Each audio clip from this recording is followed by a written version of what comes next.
Good afternoon. I got to tell you that when I get the chance to speak, this type of audience is by far my favorite. A little bit more boutique-ish, a little bit more interactive, and I think as we get into this, I think you'll understand why I appreciate y'all so much. So today, over the next 45 minutes, and I promise I'll get you out of here on time, just want to give a little bit of my background, kind of got where I am today. Also want to talk about the current business and economic climate. I just got back from the Global Restaurant Leadership Conference in Miami, top 150 operators and leaders. Had the chance to listen to a presentation from the CEO of Coca-Cola, as well as the president of the Federal Bank in Atlanta. So a lot of key nuggets came out of that. Next, we're going to talk about what is innovation, right? It's imperative, right, to differentiate yourselves versus competitors, and especially if you want to see the growth I think you're all looking for in the room. Then we're going to talk about the importance of a strategic framework. By show of hands, who has heard of a strategic framework? Okay, very, very important. And then we're going to talk about the power of quarterly goals. We're going to talk about why that's super important, especially where the stages you guys are at in your companies. Then I want to share the 7 axioms of franchising. Early in my career, I was blessed to have a mentor named Shelby Yastro. Shelby was the original general counsel for McDonald's. It was him and Ray Kroc that grew McDonald's into what it is today. So he left me with 7 thoughts that I always keep top of mind, and I want to share those with you. And then to close, we're just going to talk about staying true. I think we've got some entrepreneurs in the room. We've got some franchisees. It's really, really important if you want to get scale, how to maintain consistency, but you're also going to have to show some flexibility over the years. So how do those two go hand in hand? So my background. Okay, Richie, I think did a great job. I've been so blessed over the past 25 years to have overseen opening 4,000 locations in 44 different countries. I only bring that up to you because I started sitting exactly where a lot of you are sitting. When I was in college, I got the restaurant bug. I wanted to open my own restaurant. Went out and raised $500,000, opened it. It was just a little bit ahead of its time. It was a better for you restaurant. All the calories were kind of labeled out, all the ingredients, the nutritional facts. Turned out people didn't maybe want to eat as healthy as they said they did when they went out to a restaurant. So it's funny how that happens. So I ultimately realized I wasn't going to be able to franchise it and just kind of got deeper into the restaurant space. For those of you that have started a concept sitting in the audience, it's hard enough to start one and make one work, let alone to scale it. So again, I appreciate you guys greatly. But I think that failure, if you would call it that, was a key learning for me where I found what my passion was, right? And that is stepping into founder-based companies to be able to put the systems and the processes in place, take barriers to basically allow it to grow. When we talked a little bit earlier about a strategic framework, when I was at Cold Stone and before, didn't necessarily have the discipline. The odds of being a CEO in the United States of a company that does more than $1 million of EBITDA is 1 in 138,000. 1 in 138,000. If you worked for McKinsey, the odds of you becoming a CEO is 1 in 640. Think about that difference. 1 in 640, 1 in 138,000. Now don't get me wrong, McKinsey people are smart, right? They also get to see a lot of different things throughout business. But the difference is they're incredibly disciplined and focus on what's going to make the biggest differences in the business. So let's talk about the current state of where we are kind of in the US. First, currently inflation sits at about 3.7%. If you break that down, 1% of it is coming from goods and 4.6% is coming from services. Think about the difference. So goods have really kind of settled down depending on the type of franchise you have. I think that'll be able to resonate, right? Services are still supply, demand, a little bit related. You can charge a little bit more to get up to market. I think we will see that kind of cool. Savings are down and debt is up. I don't know if you saw it yesterday, but we just set a new record for credit card debt at $1 trillion. $1 trillion, savings are diminished. And when you look at that higher interest rates, some credit cards are up above 30% currently. It's going to be a big hole to kind of claw out of. And with that, we've got an increasing number of defaults. on debt payments, and it's happening at a staggering pace. And that leaves the leftover money, the disposable income, which I think everybody in the room wants to get their little piece of. In 1960, the average household spent 5% of their disposable income on basically food and entertainment. In 2019, the average household spent 5% of their disposable income on food and entertainment, right? We've had significant wage growth, so that has helped, but we also have an inflationary period, so that's just a little bit different. So money's still being spent, it's just on less occasions. When I was listening to the gentleman from Coca-Cola talk, it was really interesting and it put it into perspective for me.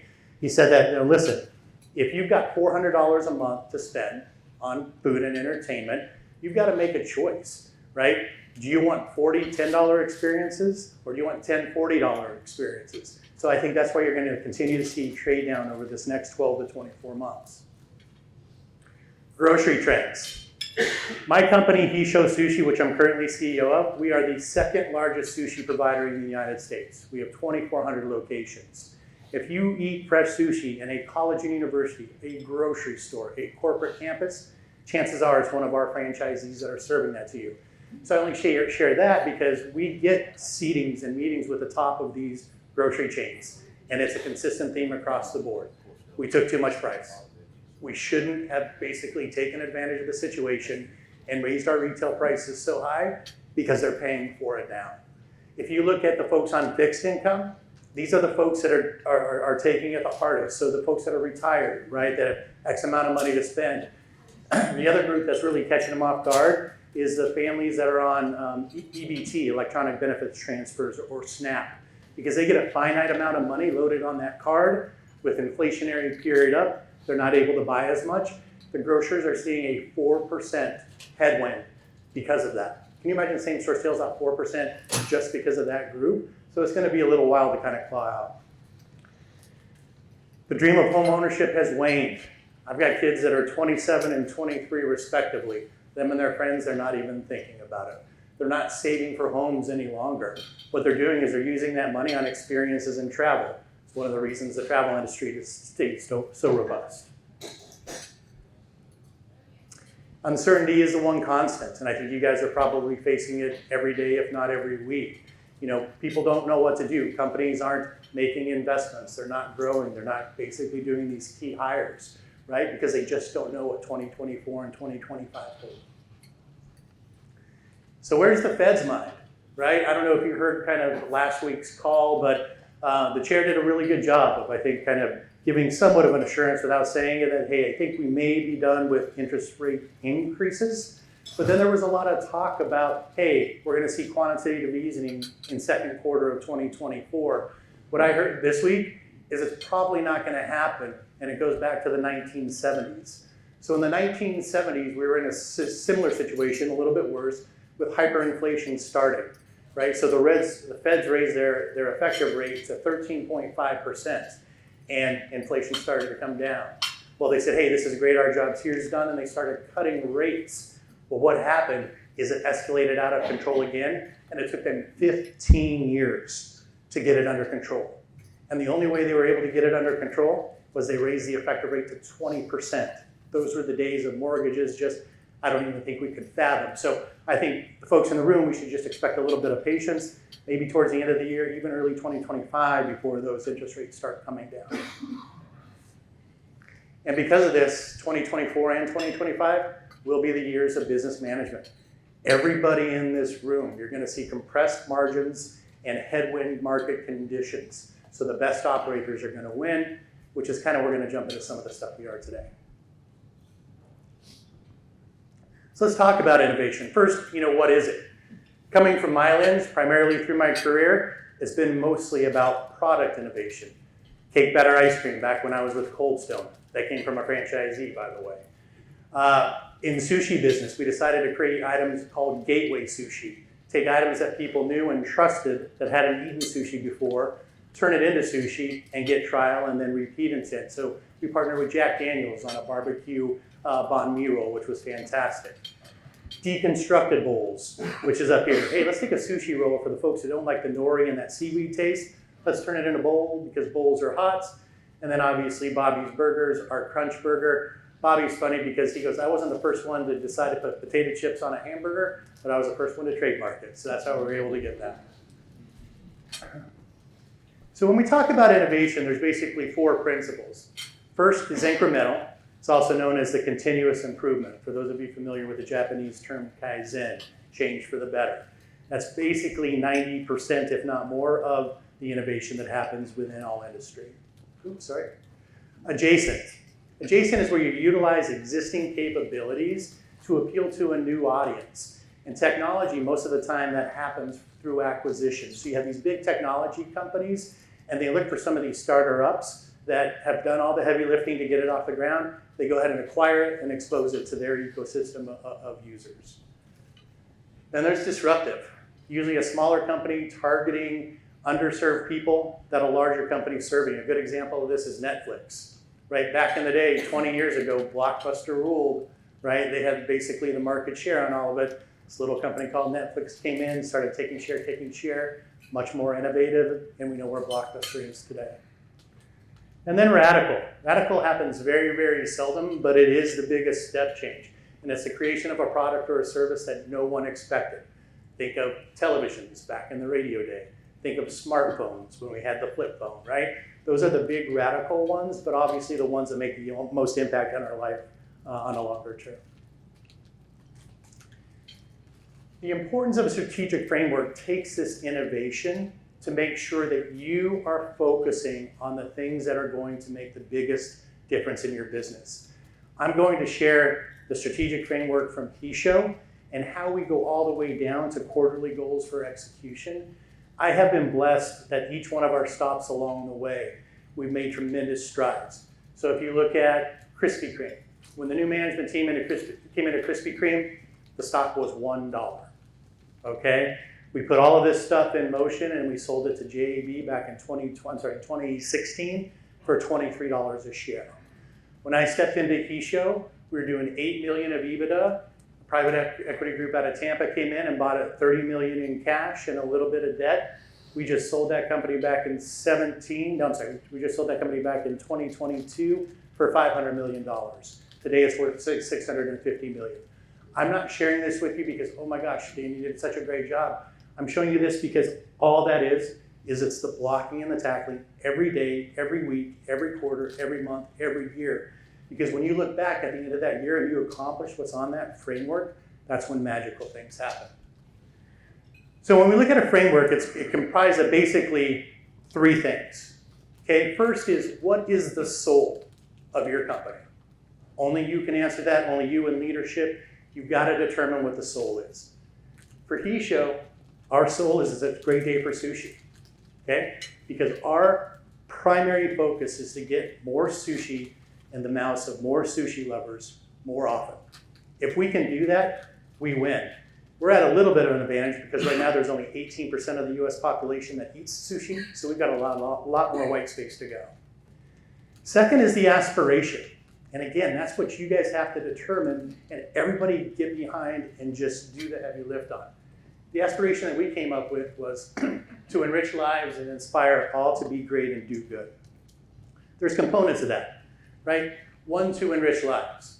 One thing I didn't share with you about my company at Hisho is all of our franchisees, we've got about 1,600, they're all Burmese refugees. They have made their way to the United States from Myanmar, Burma, typically living 7 years in a refugee camp where it's rapes and fighting for food in conditions you can't even imagine. And then they get one interview to basically get asylum and a chance to come to Australia, Canada, the US. If they don't pass that interview, they get sent back to their country. So after I learned that, job interviews don't work anymore because at least I don't have to face that on a daily basis. So when they get here, we've got a lot of responsibility for them, and our primary goal is to enrich their lives. Second is we want to inspire them all to be great. There's a lot of companies that do things good in the US today, in the world. If you're going to be number one, the best in your space, it has to be great. Execution has to be great, but most importantly, and this is what I tell all my franchisees when I'm doing road shows like this, if the ideas coming out that we're putting from the franchisor are not great, you have to raise your hand. You have to raise your hand and say, Dan, that's not great, that's not even good. And we'll go back and we'll work time and time again until that idea is great, because if they don't have a great idea, they can never execute in a great manner. And we need great execution to be the difference maker. And then finally, for our company, we want them to do good. We want them to give back. We want them to be stewards of the brand, stewards of their community, right? Churches, volunteer work, any of that, and we lead that at example. So that's the first part, or the first two parts, the soul and the aspiration. The next part is easy. You guys have to determine what are the 4 to 5 items that you need to do to win, okay? The things that we need to do to win, number 1, we need to invest in our people, okay? They're right up here. Second, we need to run awesome sushi bars. Third, we have to have a beat year ago mentality. Beat year ago mentality is same store sales. We're going to beat this Tuesday this year versus last Tuesday last year, and if we don't, we're getting in the data to figure out why. Fourth, grow our presence. I think all of you guys, you're in this room to grow. A lot of you are emerging companies. That should definitely probably be one of them in some way, shape, or form. And for us, it's important because we're private equity owned now to increase shareholder value.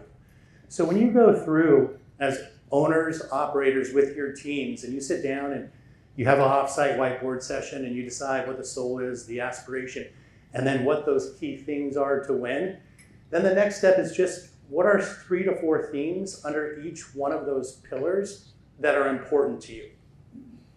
And I will share this out and send this to you, anybody that wants it, just work through Richie, just so you can kind of go into greater detail. Because you have to understand with each of the pillar, what some of the guardrails are, right? You can't just be too broad. So you have to kind of establish what some of the guardrails are to start identifying the work streams. And then most importantly, and I can't reiterate this enough, everything path forward for each person in this room, you have to measure. You have to put a KPI against anything that is worth your time or your team's time in doing, because that's the only way you're gonna know if you're being successful or not. So for my increasing shareholder value, it's easy. Our KPI is gonna be adjusted EBITDA.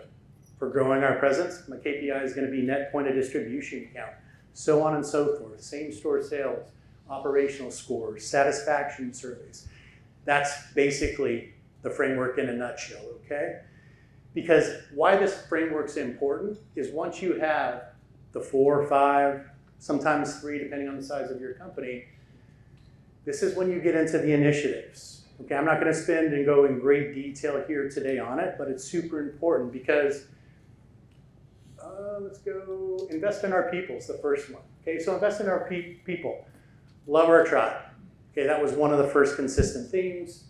Create a best support structure because our franchisees are only as good as we can support them. And then enhance communications. That was important for us as the 3 themes under that pillar because again, most of my franchisees are Burmese. If I'm not communicating to them in the best possible manner and getting creative on how to do that, they're not gonna fully understand and execution is gonna suffer. But because of those themes, we were then able to identify for 2023, what were the key initiatives that we as a company have to accomplish, okay? And we came up with 1, 2, 3, 4, 5, 6, 7, 8, 9, 10 of those, okay? 10's a lot of work stream. Luckily, I've got a little bit bigger of a company, but those are things that had to be non-negotiables. And with each initiative, again, we have a KPI that we can measure. Yes, we did it. No, we didn't. There's no real gray area. You either do or you don't. Some of you may be ready for this next part, some of you not, and that's okay. But once you have the initiatives, then you need to assign a key owner and anybody else that's gonna be responsible for accomplishing that initiative, okay? So although you'll have a key owner and anybody else responsible, can you guys see the little asterisks next to some of the key initiatives? If not, they're up there, like the first one. Launch objectives and key results pilot for senior leadership team. That was important for us to start measuring better. That's an asterisk. So that means that that person or those owners, they are gonna be responsible as part of their compensation package and measured on that. There's some that don't have asterisks. They're just stuff that we need to get done, but the ones that have the asterisks are the most important and they're gonna make the most difference and that key pillar for that organization. So the second one, we had to develop an organizational redesign strategy this year. That's got a star on it, because to go from a company that did 8 million in EBITDA to 43 million in EBITDA, it takes a completely different structure to go from 43 to 90 million. And we had to understand what that structure is going to look like and start putting those pieces in place. Just like a lot of you. A lot of you are going from 0 units to 10 units. When you go 10 to 30, you're going to need a little bit different of an organization to support them, 50 to 100, so on and so forth. But that was important to us. And because those are asterisks, somebody on the senior leadership team, as well as anybody else involved, that goes on their goal board. So for compensation, just to share how we do it at HeShow, 80% is done by EBITDA. So if we hit our EBITDA goal, then we pay out 100% on that target, but that's only 80% of, let's say, my bonus. The other 20% goes to those quarterly goals. We do that for a couple reasons. One, let's say we had a little bit of an off year and we didn't quite get the adjusted EBITDA that we wanted, but we just had a rock star that crushed the quarterly goals and he or she delivered every one. Well, they shouldn't be penalized because they're doing great, so they're going to be basically get 100% on that 20% because they accomplished everything. So it's kind of quid pro quo. On the EBITDA, it's everybody for the company, and then these kind of turn out. Which then, boiling down more, and I think it'll make sense, this is the quarterly goal template that we use that each individual has. So remember when I talked about going back to these key initiatives, right? These are all annual initiatives, okay? But you have to eat an elephant one bite at a time, right? So you can't look holistically at the overall annual initiative. You need to break it down on what you have to do each quarter. And if you do that each quarter, then the annual initiative kind of gets accomplished. So for Nick, who leads my supply chain, one of the annual goals was we were going to drive overall 2023 procurement savings, and we were going to basically, through buying better, renegotiations, we were going to go ahead and save $2 million in savings from these initiatives for calendar year 2023. If you look at Nick's quarterly goal for the fourth quarter, right? He needed to finalize the request for quote for rice and soy sauce. His measure on that is he needed to get $250,000 in savings in renegotiating the rice and the soy sauce. Okay? If you look at develop DC strategy, Nick needs to, in the fourth quarter, to hit that, finalize the Charlotte Distribution Center and come up with a recommendation for the board. It makes it so nice for you and your people when you can sit down at the beginning of a quarter, review last quarter, what basically got accomplished, what didn't, and then set the next quarterly goals. And the most you want to have on there is 5. Nobody should be responsible for more than 5 quarterly goals if you want it done effectively, but those are going to be the most important. So I'll pause here to see if there's any questions, because that was a lot in a very short period of time. Again, once you go through it and you have a chance to read it, when I send it out to you, I think it makes a lot of sense. But if you can effectively do this, and if you can stay disciplined, you're going to hit your quarterly, your annual, and your long-term goals, and you're going to be sitting in a really, really good position. That's a small question.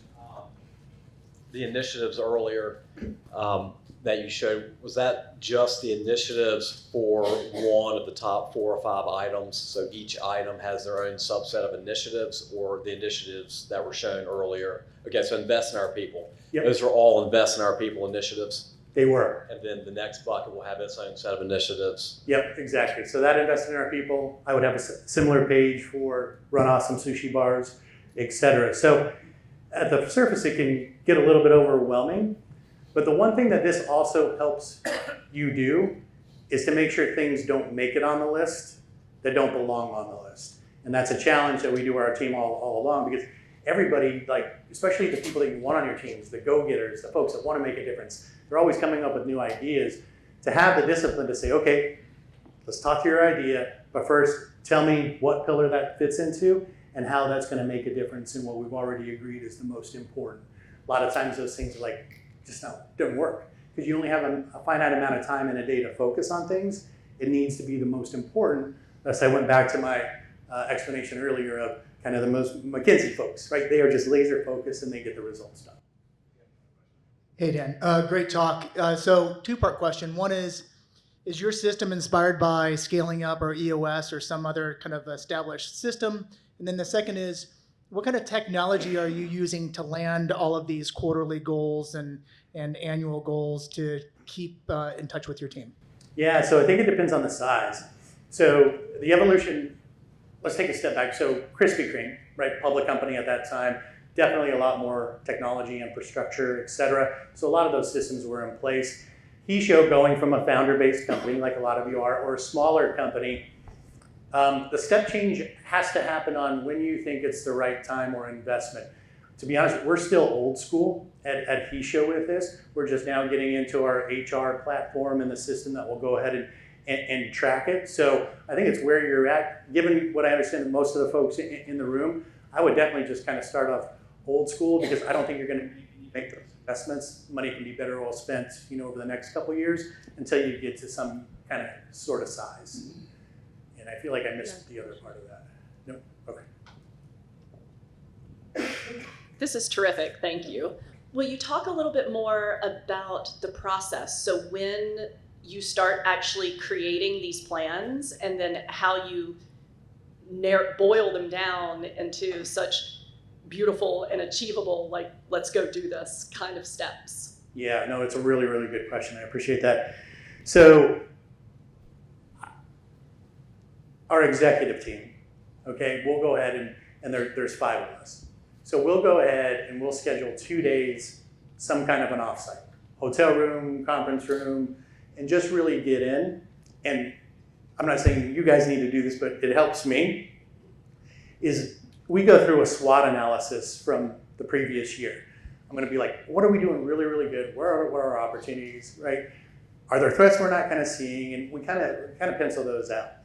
So once we understand the SWOT from the previous period, we start laying out, and pause on that side. The one thing about a strategic framework, if it's done right, it's good for 3 to 5 years. The pillars aren't going to change.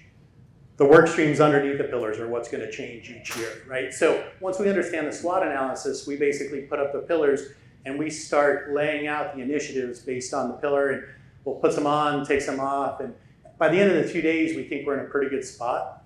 So then we take it and we have a whole day session with our strategic team, which is that next level down, that basically are the ones responsible for all the execution and have the teams underneath them. And we ideate, right? I was gonna say a little bit later, but we are so blessed in that we've got a culture of best idea wins, and it doesn't matter where in the organization it comes from. And I think the fact that we built that trust over time makes those sections really interactive, because they're not shy in saying, Dan, hey, I can see why you're thinking that, but this is why that's a really not a great idea. And then, okay, that's great. Then what else should we do, or how else should we look at it? So by the time we get out of that long day with a strategic team, we've got the work streams, and then it's the prioritization of all the work streams of what needs to be measured, basically, for the compensation package, prioritizing. Remember, again, each individual shouldn't have more than 4 to 5, so it kind of goes through that. And then the strategic team will sit down with each individual and start laying out the annual goals that they're responsible for and saying, here's what quarter 1 looks like for you. Yeah, sure. All right. That's all on the strategic framework piece. Again, happy to mail it out. Any other questions before we move on? Awesome. I set up the 7 axioms of franchising, and that's Shelby Astro. Shelby, ironically, is also a renowned author in fiction around law books. So if you think about John Grisham, that's kind of where Shelby's at. It's what he did his post-professional career. So good guy. Shelby has some great stories, and you can imagine being in the vanguard of franchising. A lot of stuff wasn't figured out yet, so they kind of took it by storm. But I think he did a really good job of boiling it down to 7 things. First, he used to always say, no franchisor can survive without strong franchisees. Franchisee profitability has to be your number 1 priority. If it's not your number 1 priority, then you're going to have conflicts at some point down the road. But your unit level economics have got to be sound, because if franchisees are profitable, everything else gets a lot easier. 2, a poor franchisee causes all of his fellow franchisees to suffer. As franchisors, we are ultimately responsible for who we let into the family, okay? Thus, we're also ultimately responsible for making sure those right fits don't stay within the family. It's not easy, but I tell you what, having gone through a lot of the stuff that I did at Cold Stone, which I would never want to wish on you in a million years, it's easier to make good decisions on the front side than try to fix some stuff on the back. 3, a good franchisee will never tolerate a bad one. This is what you need to make sure your franchise community understands. You need to be shopping each other's stores, each other's experiences. You need to basically understand if there is a group or an individual franchisee that is not living up to the brand, because again, that experience has to be consistent from Washington State to Florida, then you need to work on an action plan and getting that bad one out. 4, franchisees must stick together or they will inevitably fall apart. I know national advisory boards or national franchise advisory councils are not new to you, but I strongly, strongly recommend that you put them in place and that you are spending a considerable amount of time with those board members. They're going to give you answers to the test 2 months, 3 months, 4 months, and you would have heard about it prior if you're taking the time out to make sure you're having those conversations. Regarding the composition of those boards, you have a recommendation that they be all top performing franchisees, or should it represent sort of across the spectrum of the operators? Yeah, from my experience, the best solution there is to do the hybrid, right? If all you get is great operators, you're not going to understand what some of the challenges are from the folks that may not be great operators. They may have great hearts and great passion, but they just don't know what they don't know. I think if you have that mixture of board members, you're going to see a rising tide overall in the performance of the community. This is my favorite. None of us is as good as all of us. When I talk about best idea wins, ever since I met Shelby, that's been my mentality. You need to create a culture of trust and no ego. And it doesn't matter if the idea comes from franchise community, a lot of times they do, right? Or some of the lowest members on your team that have experience in other concepts, right? Always be open, always listen, and then make sure the best ones get implemented. Nothing precedes like success. I lived this one firsthand. I was director of operations when I started with Cold Stone Creamery. I had the West Coast. Man, we were the hottest brand in the United States. We were like rock stars. We could not wear our logos on airplanes without people talking to us nonstop. We were getting 3,000 applications a month to open a Cold Stone Creamery ice cream store. Just like that, it turned. We hired the wrong, or we awarded the wrong franchisees, right? We gave stores to folks that they were teachers and engineers, but didn't have any business acumen. They made up stories in their head that they were just gonna swing by the store on Monday and pick up all the cash and deposit it in the bank without having set foot into the ice cream parlor, any time in a month. And that one stung because we were opening a store a day. We would open more than 370 stores a year for 2 years straight. Just a lot of stuff going on.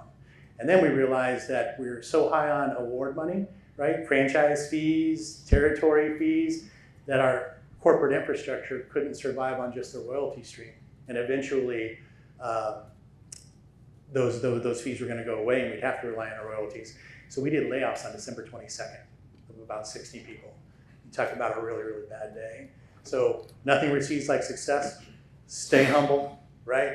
Nothing, somebody said that before, like nothing's as good as it always seems or as bad as it always seems. Just stay steady, just to get back to that franchisee profitability. And then 7, don't just follow the system, improve it. You need to encourage your team members, your franchisees to think on how to make the concept better, okay? If you're able to do that, you will continue to evolve and be relevant. If you don't, I believe you'll go by the wayside. I was actually, when I was driving up here today, just thinking about from the time I started in this business, all the franchise concepts that came and then just aren't here anymore because they didn't evolve, right? They didn't stay relevant. And that's really hard to do. But I think if you go back to that culture and you instill it, I think you're gonna be in a good spot. And then finally, staying true to the foundational elements. It's hard to do, right? Talking out 2 sides of my mouth, right? How do you evolve as a concept but stay consistent to what the foundation is? is, right? It's kind of a slippery slope. And I think the answer is, if it's a differentiating factor between your concept and a competitor, then I think you need to hold on to it and you need to protect it. I'm gonna go back to my Cold Stone days for a minute. Cold Stone, we started international expansion. Did Japan, that started to blow up. And then we got a knock or a call from a group in Korea, South Korea, CJ Foodville. They were the 800-pound gorilla in South Korea. We're like, man, if we get on with them, we're gonna be golden. They're gonna open 100 stores and life's gonna be grand. And they came over and they met with us and took them through the experience. And they came and they talked to them. They said, we want to do the deal, but there's just one thing. And we're like, okay, what is it?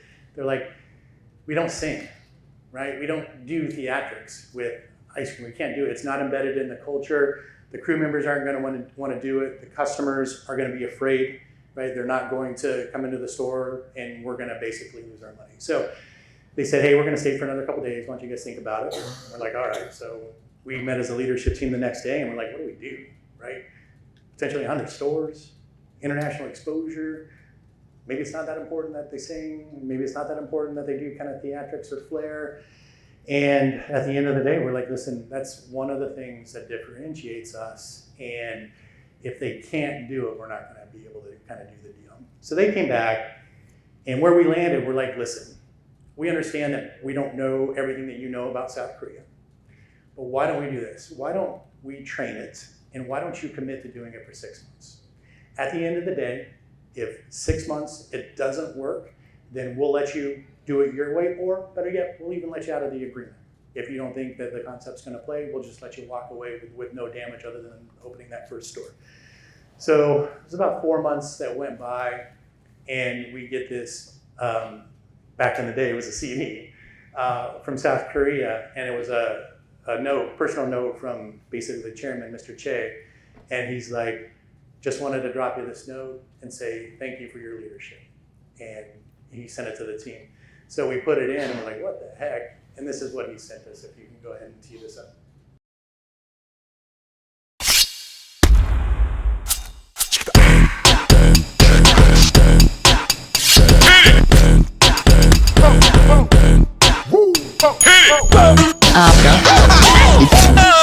Don't stop.